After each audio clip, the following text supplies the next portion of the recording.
말씀 갈라디아서 5장 13절에서 26절까지 교독합니다. 갈라디아서 5장 13절에서 26절 교독합니다.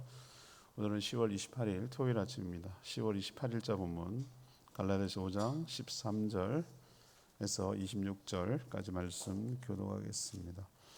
신약성 309쪽 10쪽 이렇게 되겠습니다. 갈라디아서 5장 13절에서 26절 교독합니다. 형제들아, 너희가 자유를 위하여 부르심을 입었으나 그러나 그 자유로 육체의 기회를 삼지 말고 오직 사랑으로 서로 종 노릇하라. 온 율법은 내 이웃 사랑하기를 내 자신같이 하라 하신 한 말씀에서 이루어졌나니 만일 서로 물고 먹으면 피차 멸망할까 조심하라. 내가 이르노니 너희는 성령을 따라 행하라. 그리하면 육체의 욕심을 이루지 아니하리라.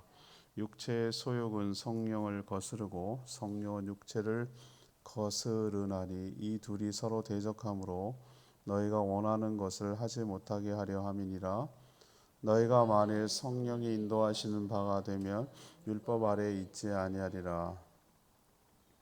육체의 일은 분명하니 곧 음행과 더러운 것과 호색과 우상 숭배와 주술과 원수 맺는 것과 분쟁과 시기와 분냄과 당짓는 것과 분열함과 이단과 투기와 술 취함과 방탕함과 또 그와 같은 것들이라. 전에 너희에게 경계한 것 같이 경계하노니 이런 일을 하는 자들은 하나님의 나라를 유업으로 받지 못할 것이요 오직 성령의 열매는 사랑과 희락과 화평과 오래 참음과 자비와 양성과 충성과 온유와 절제니 이 같은 것을 금지할 법이 없느니라.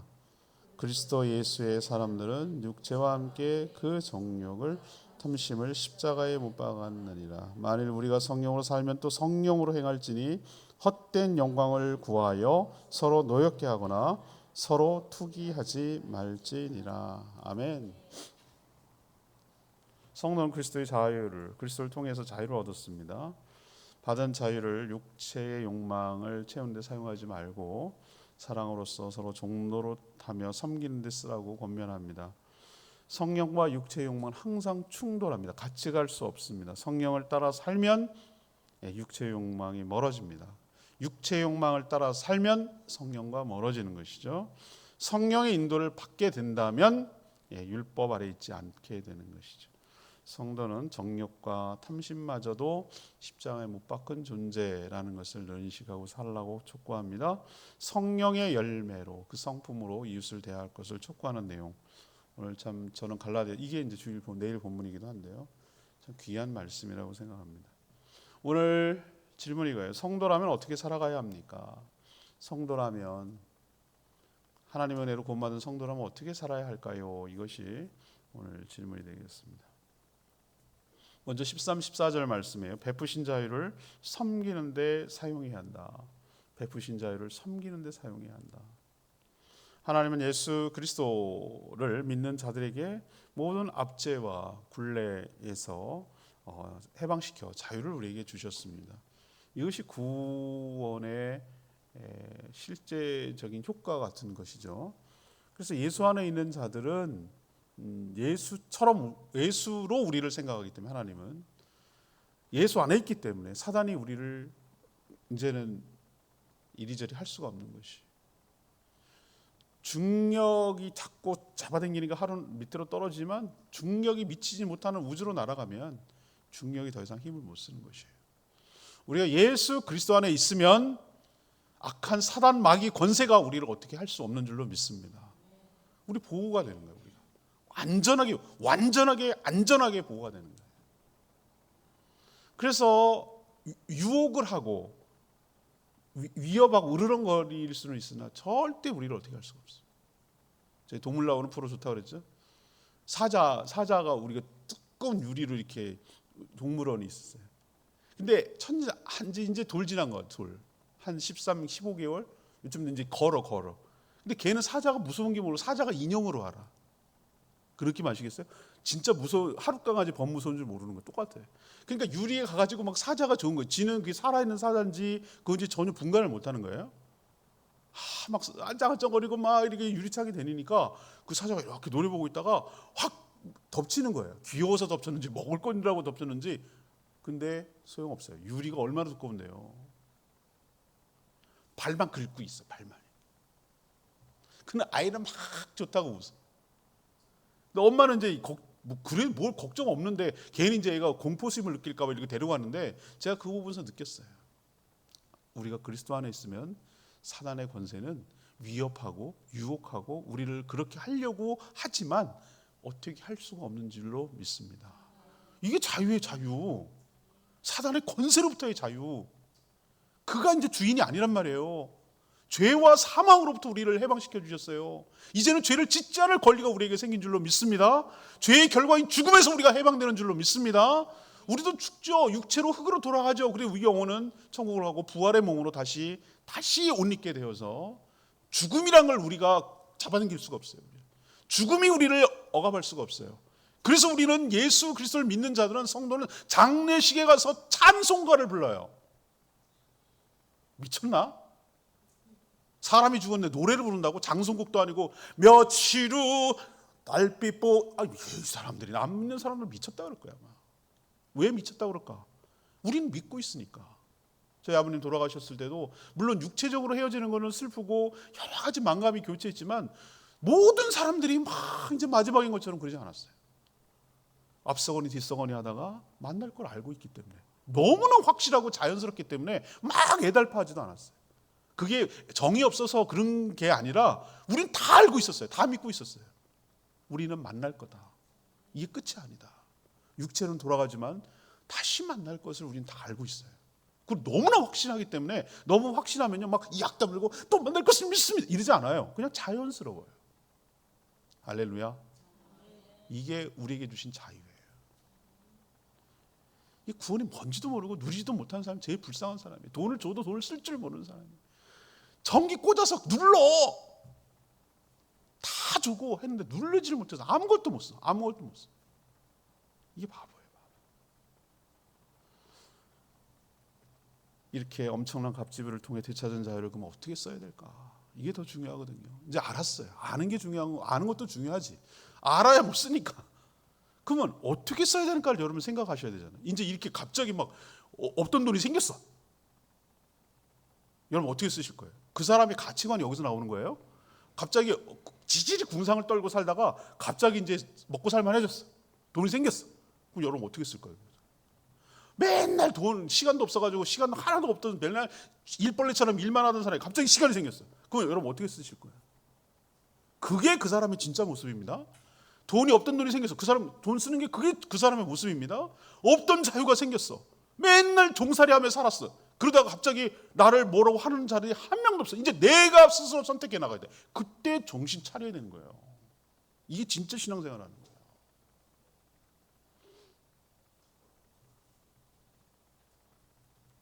예를 들어 봅시다. 엄청난 빚을 탕감받은 자가 이제 돈이 생겼어요. 그럼 돈을 어디에 써야 될까? 그럼 1차적으로 어디에 써야 될까요, 여러분들?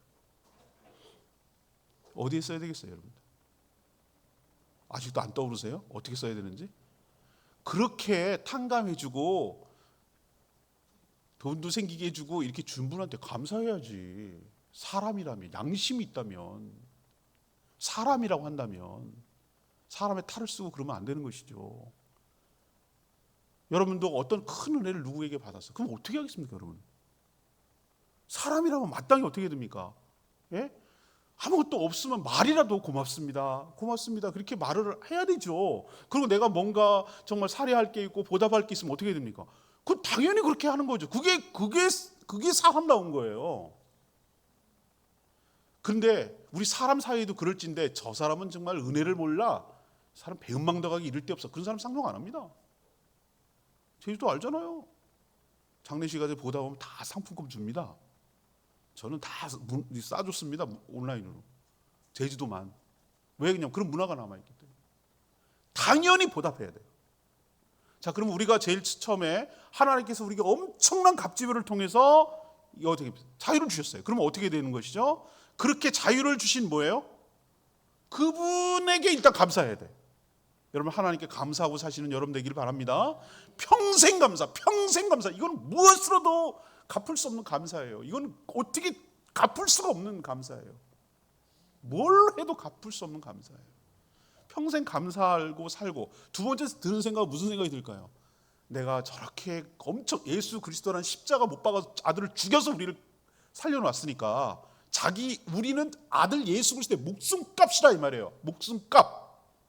제 말 이해되십니까? 아들을 죽여서 우리를 살렸으니까 우리의 가치는 예수 그리스도의 목숨값인 줄로 믿습니다. 그럼 그렇게 우리가 귀한 거라고? 우리가 그렇게 그만한 가치가 있는 존재라고? 이런 생각이 들면 함부로 살 수가 없어요. 그러면 왜 나한테 이렇게까지 주실까라는 걸 좀 생각을 해보셔야 돼요. 우리에게 자유를 주신 하나님 뭘 원할까? 오늘 성경에 분명하게 나와 있잖아요. 되찾은 자유를 자기 육체의 욕망을 채우는데 쓰지 마라. 대신에 오직 사랑으로 서로 종노릇하며 남을 섬기는데 사용하라.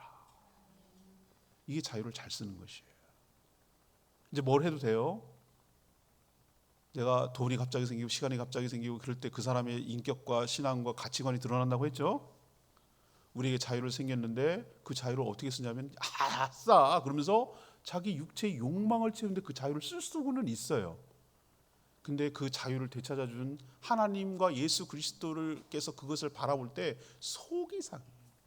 마음이 안타까워. 어떻게 해서 되찾은 자유인데 저런 식으로 저거를 귀한 줄 모르고 저렇게 쓰나라고 생각하면은 예수 그리스도의 십자가를 욕보이는 것이고 모욕하는 행위고 가치 없고 쓰레기통에 버리는 행위고 그런 행위랑 똑같단 말이에요. 하나님께서 우리를 구원하신 이유는 정말 네가 행복하게 살고 사람답게 살고 원래 하나님이 계획하고 창조한 의도대로 살라고 우리에게 자유를 주신 줄로 믿습니다. 그건 뭐냐? 서로가 옛날에는 억지로 강제로 종노릇하고 살았어요. 마지못해서 죽으니까 안 하면 때리고 안 하면 죽이고 그러니까 마지못해 살았는데 이제는 그럴 필요가 없지만 내가 스스로 이치하다 서로 이치하다 서로가 서로에게 종노릇하는 거예요. 누가 잘나고 누가 뛰어나서가 아니에요. 서로의 필요를 채워주는 거예요. 하나님께서 골고루 혼자 살지 못하도록 하나님께서 만들어놨어요. 내가 잘하는 게 있으면 저 사람이 잘하는 게 있고 내가 부족한 게 있으면 저 사람이 잘하는 게 있어요. 서로 섬겨주면 그게 보완이 되는 것이고 그게 아름다운 신앙 공동체가 되는 줄로 믿습니다. 내가 못하는 게 있잖아요. 내가 또 할 수 없는 게 있잖아요. 내가 더 잘하는 게 있잖아요. 내가 이거 하면 많은 사람들에게 더 도움이 되는 게 있잖아요. 그거를 통해서 서로 종노릇하며 섬길 때 그 자유를 주신 하나님이 흐뭇해하시고 기뻐하시고 그것이 하나님께 보답하는 길인 줄로 믿습니다. 하나님께 우리가 보답한다고 하나님 유익되는 거 없어요. 그렇지만 그 의도대로 그 하라고 한 대로 되찾은 그 목적대로 주신 목적대로 사용할 때 하나님이 기쁘신 거예요. 흐뭇한 거예요. 할 맛이 난 거고 보람이 있는 거예요. 의미가 있는 거예요.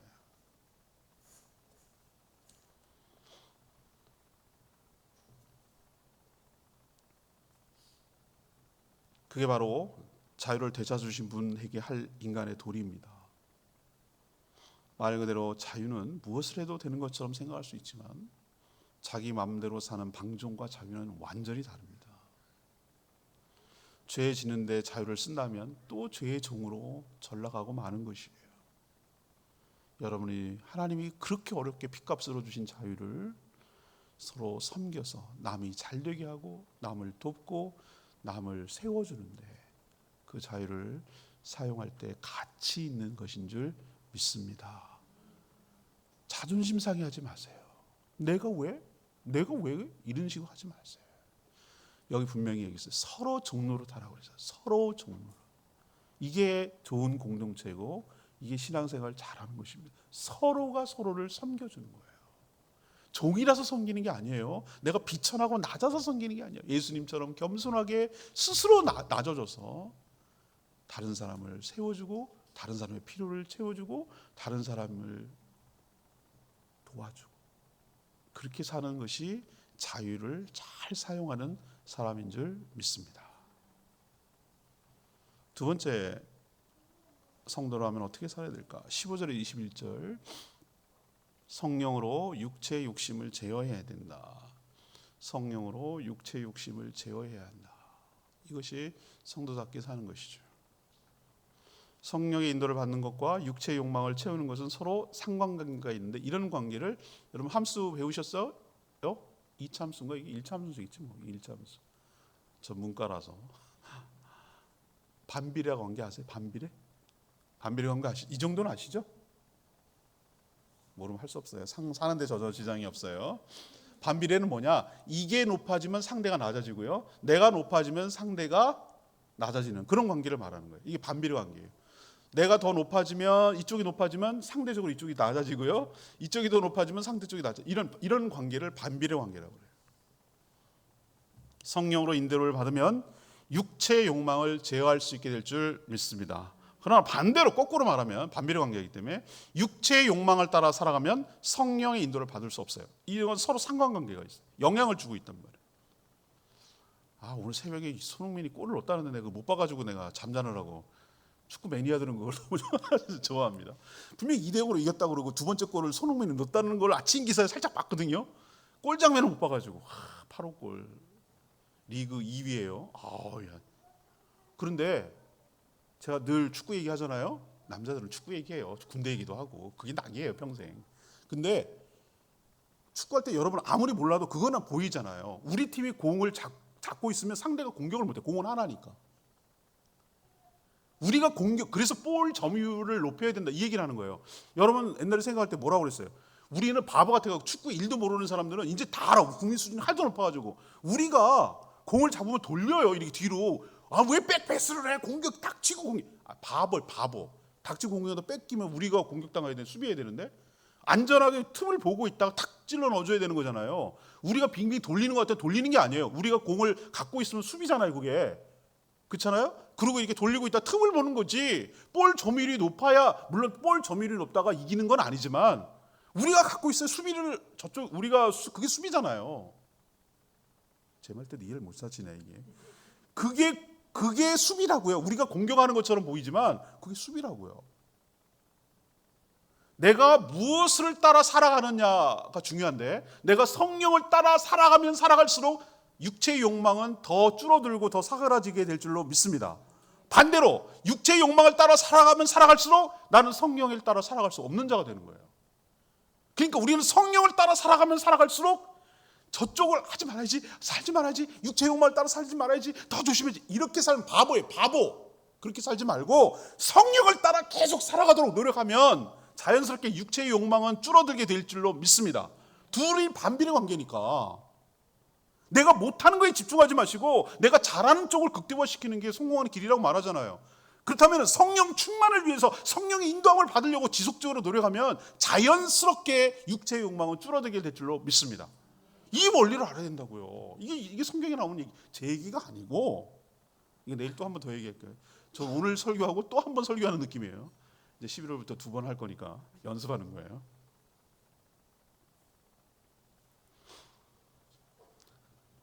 이처럼 성령과 육체는 서로 상대가 하는 것을 못하도록 방해하는 관계에 있어요. 만약 성령의 인도를 받고 있다면 그 사람은 율법 아래 있지 않다는 증거라고 오늘 얘기했어요. 할렐루야, 할렐루야, 할렐루야. 내가 성령을 따라 살아간다면 그게 내가 육체 아래 있지 않다는 증거라고 오늘 얘기했어요. 이 갈라디아 사람들한테 이거 굉장히 중요한 힌트입니다. 당신들이 율법 아래 있지 않다는 증거를 어떻게 알 수가 있습니까? 성령을 따라 살아가는 걸 알 수 있습니다. 이렇게 얘기하는 거예요. 그러면 육체에 따라 살아가는 게 어떻게 나타납니까? 오늘 나타났잖아요. 그 당시 할 수 있는 모든 것들을 하나씩 샘플로 얘기했잖아요. 음행, 호색 알죠? 색을 좋아하는 거 호색이라고. 음행, 호색, 우상숭배, 주술, 점치는 거, 원한, 분쟁, 시기, 분노, 파당, 당짓는 거, 그 다음에 분열, 이단, 투기, 음주, 방탕. 제가 이렇게 정리했어요. 그럼 그 다음에 중요한 거, 그 뒤에 내가 표현하는데 뭐냐면은 이런 것들, 이런 일을 하는 것들, 요거는 샘플이지, 요거 대표 사례를 얘기했는지, 이런 것들은 뭐냐면은 이런 유사한 것들이라고 말하는, 요것만 제외하고 아니지롱 그게 아니라 요 따위 것들, 요런 식의 것들이 육체의 것들이라 이 말이에요. 이런 육체를 따라 살아가는 자는 하나님의 나라를 유업으로 받지 못한다. 이퀄 구원받지 못한다라는 얘기예요. 그럼 여기서 막 헷갈리는 거라. 사람들이 앞에서 뭐라고 그랬어요? 믿음은 구원 얻는다며 행위가 아니라며요. 행위를 어떻게 잘 들으세요. 성령으로 충만하게 하는 사람도 이런 모습이 나타날 수 있어요. 자유를 그렇게 쓸 수 있어요. 유혹에 넘어가고 걸려면. 그렇지만 항상 그렇게 살진 않아요. 제 말 이해하시겠어요? 성령이 있으면 성령께서 나를 좀 이따 또 얘기해요. 세 번째가 그 얘기인데 가만두지 않아요. 성령께서 나를 바꿔가시고 새롭게 하여 주실 줄 믿습니다. 근데 예수 믿는다고 얘기를 해. 근데 항상 이런 식으로 살아. 이런 육체의 일을 하고 살아. 예수 믿는다고 말은 하는데 교회도 번질하게 다녀 왔다 갔다 들려. 근데 이렇게 살아. 예수 믿는 게 아닙니다. 예수 믿으면 이렇게 살 수가 없습니다. 성령으로 받으면 이렇게 살 수가 없습니다.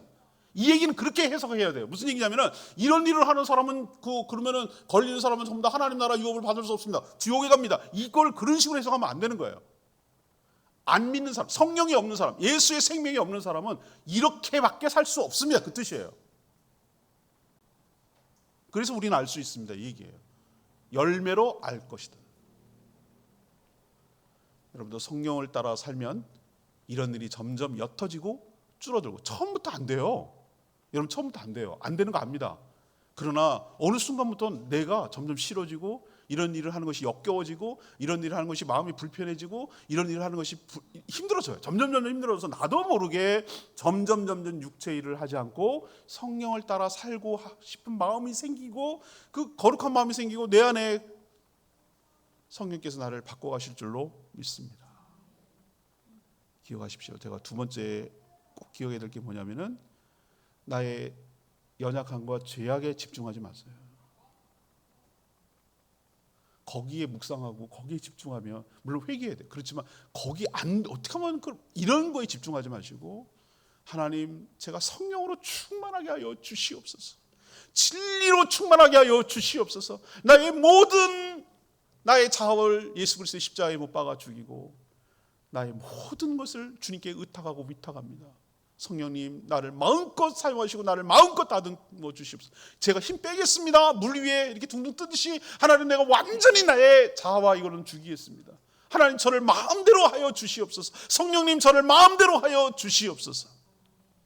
그렇게 자기를 온전히 맡겨버릴 때 내 의지와 상관이 없이 성령께서 나를 육체를 점점 멀어지게 하고 성령으로 거룩한 일을 하나님 나라 백성답게 살아가도록 우리를 이끌어 가여 주실 줄 믿습니다. 죄랑 싸우고 막 갈라오지 말라니까요. 성령을 따라 살면 된다니까. 우리 팀이 공을 계속 갖고 있으면 사단에 공격할 수 없다니까요.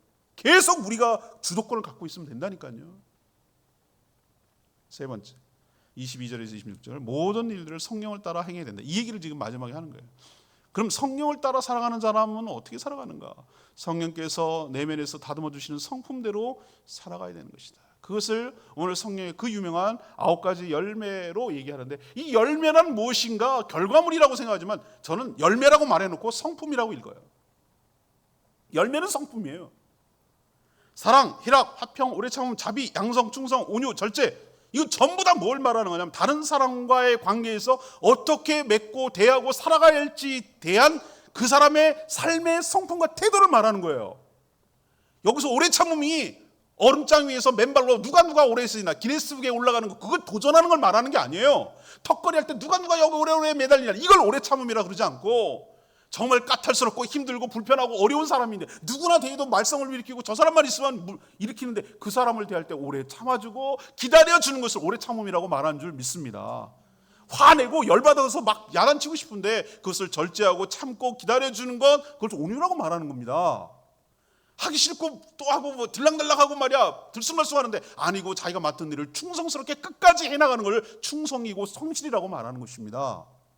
일관성 있게 대하는 거 전부 다 성품이에요.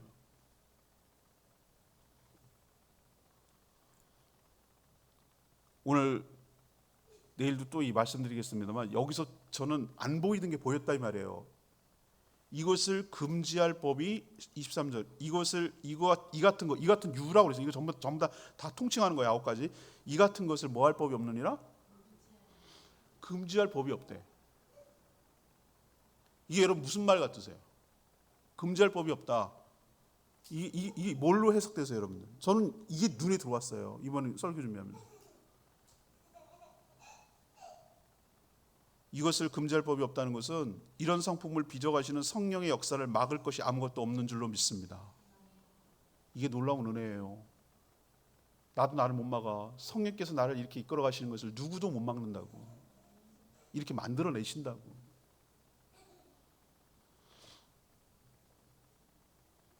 서로 화를 내고 다투면 모두 망한다 했어요. 성도는 육체의 욕망을 부추기는 정욕과 탐심마저 십자가에 못 박아 죽은 존재임을 늘 인식하고 살아야 될 줄 믿습니다. 성도는 성령으로 살아가는 것이에요. 성령을 따라 행하며 살아간다는 뜻이기도 해요. 성령으로 살아간다는 얘기는 성령을 따라 행하며 그 순종하며 살아간다는 뜻이기도 해요. 여러분도 모든 일을 성령을 따라 행하는 저와 여러분 되기를 소망합니다. 내일 또 자세히 한번 말씀드릴게요. 13절 얘기가 오늘 레마의 말씀인데요. 그 자유로 육체의 기회를 삼지 말고 오직 사랑으로 서로 뭐라? 종노릇하라. 전 이 말 참 좋은 말 같아요. 인간이 죄를 짓고 타락하자 죄의 종노를 할 수밖에 없었어요. 결국 죄를 미끼로 유혹하며 참소와 사망으로 위협하는 사단의 종살이 하며 살다가 하나님의 심판을 받아 마귀 귀신들과 함께 지옥으로 갈 수밖에 없었어요. 그러나 처음에는 있었던 그 자유를 그리스도께서 십자가 보혈로 되찾아 주셨어요. 그렇다면 우리가 이 자유를 가지고 마음대로 살아도 되는가? 그렇지 않다는 거예요. 그 자유를 주신 분께 보답하며 부합하며 그렇게 해주신 의도대로 살아가야 될 줄로 믿습니다. 뭐 하라고 주셨냐고 오늘 분명히 얘기했잖아요. 서로 육체의 기회로 그 자유를 가지고 육체의 욕망을 채우는 데 사용하지 말고 오직이라고 그랬어요. 오직 유일하게 사랑으로서 서로 뭐하라? 종노릇하라. 이게 자유를 잘 사용하는 거라는 거예요. 우리 모두가 이렇게 살아가는 복이 있게 되기를 축복합니다. 오늘 말씀 붙들고 기도하기 전에 729장 찬양집 부르고 기도하겠습니다. 찬양집 729장입니다.